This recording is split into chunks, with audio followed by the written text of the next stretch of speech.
Well, Felicia, it's so interesting because if you think about it, so much of Florida took such a hit from Irma that the overall picture is really breathtaking.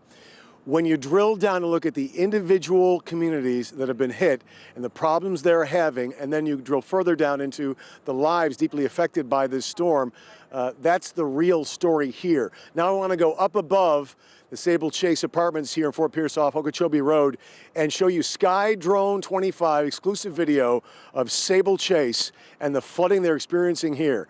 Up to 300 families, again, affected by this flood caused by Irma's heavy rains.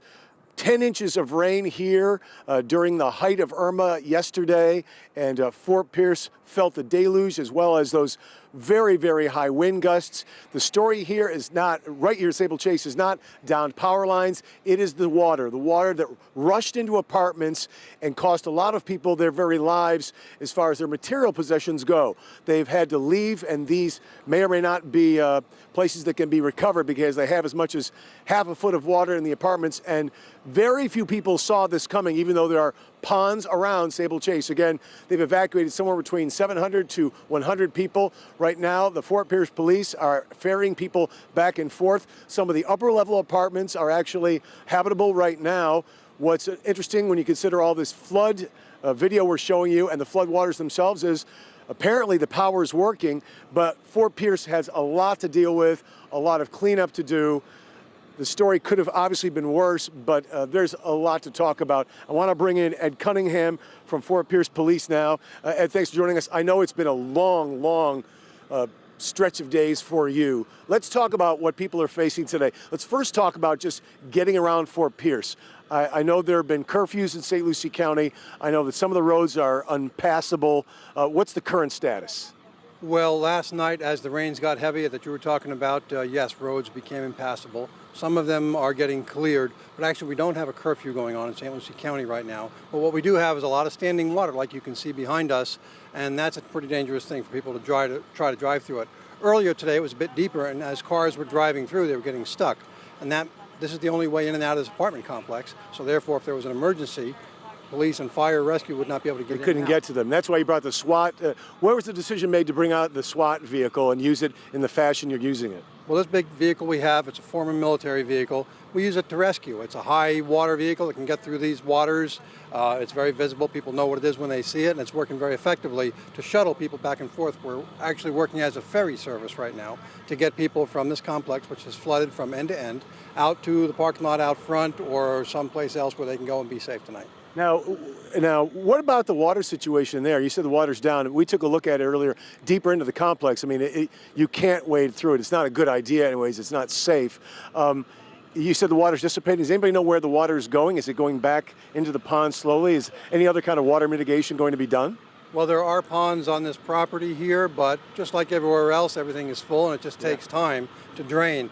But in the several hours that I've been out here, I can see that it has drained some, so that's a good sign it's going down. It's just not fast enough for the people who would like it out of their houses and would like to be able to drive their cars safely in and out of the parking lot here. What's happening on South Bridge? I know the South Bridge was actually closed to some traffic for a while. Do you have to be living on Hutchinson Island to use South Bridge, or what's the situation there? On the causeway down there, yes, we are allowing in residents and businesses, but only those people for now until they can get in, get settled, and get things going. Ed, how long have you been in Fort Pierce?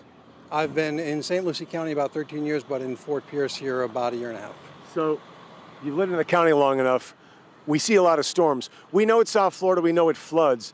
But this storm actually did a lot of damage, and I'm sure it caused a lot of consternation, a lot of worry within the department and all the people you work with. Well, just like everybody else all over Florida, really, when we were looking at days when this might have been a Category 5 or a 4, it was quite worrisome, but we knew we had a job to do. We had to focus and get a plan. There is a great plan for all these emergency procedures that are going on now.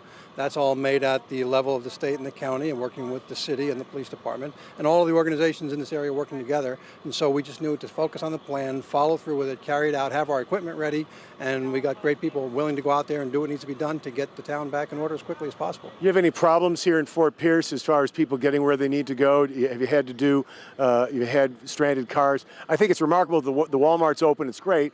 It's up high enough from the apartment complex, not affected by the ponds. That's good. I saw a long line of cars up by the gas station. But any other problems that you've had to deal with as far as helping the citizens? Well, a number of places where cars have been stuck in water, yes, we've had to deal with that, as well as power lines being down. And that's a real important one because you don't know if they're energized or not, or a puddle that they're touching. So we ask everybody to stay far away from the power lines, let us know about it, call them in, and police officers are driving around calling in the lines when they see it, the locations to the power company, so that hopefully I'll get out there and get them fixed quickly and make it safer. Fort Pierce Utilities, I know, is upping their game here to try to get people power back. Are you hearing any numbers as far as the situation within the city here? I haven't heard any numbers yet today, but I know they're working on it quickly and trying to bring up as many places as they can as fast as possible. Any other advice for folks who, everybody wants to get out today because everybody feels cooped up and has cabin fever. Any advice for people about getting around town? Well, people do want to get out, and there's nice weather now for the first time in several days. But if they can just hold on a little longer, give the emergency service workers more time to get things cleared and make sure things are safe, the more they can hold off, the better. But on the other hand, the people who are opening the businesses, the Walmarts, the stores that people need to get their lives back in order, that's a good thing as well.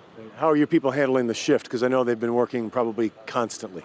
Our officers are working long shifts. One works a day shift, one works a night shift, and it's a round-the-clock kind of thing. They're ready to go. They have their own homes to deal with as well, but they know when they put on the badge and do the job here that they're going to be committed to serving the community, and that's what they're out doing. That's the dedication, and it is very much appreciated. Ed Cunningham from the police department. Thank you so much. Thanks for coming by. You're welcome. We do appreciate all the people who are working with us as well, including the news media, to get this information out, and all the citizens that are working to help get the place back in order. We like to hear that. We appreciate it. You're doing a great job. All right, thank you very much. I appreciate it. Again, the situation in Fort Pierce, the microcosm of what's happening here is here at Sable Chase, where some of these families may have to move. And something I didn't mention earlier, you can't just get up and move when you live in Sable Chase and say, I'll just get another place. It is low-income housing. Obviously, that's not easy to find. And a lot of these people are going to find their lives changed for a long, long time because of what happened in a very unexpected flood.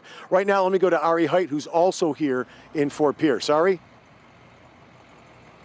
Yeah, we're at the Bent Creek community. You can take a look behind me. See some cars parked here along the sidewalk.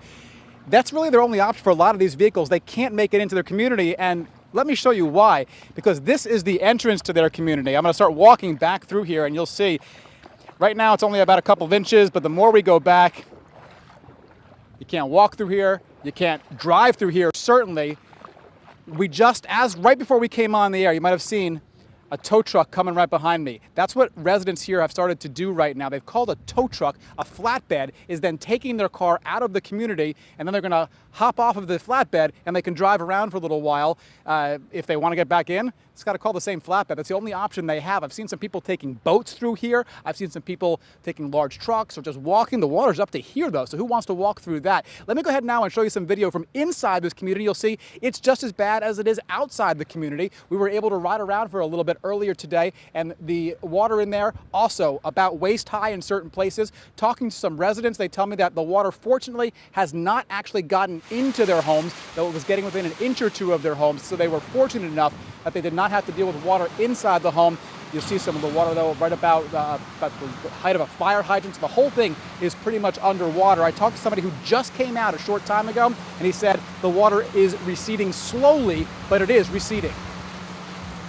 It's slowly receding. Earlier, the water was up to almost the very top of the fire hydrants, and now it's down about 5 or 6 inches. So it is receding roughly, I would say, probably an inch every couple hours.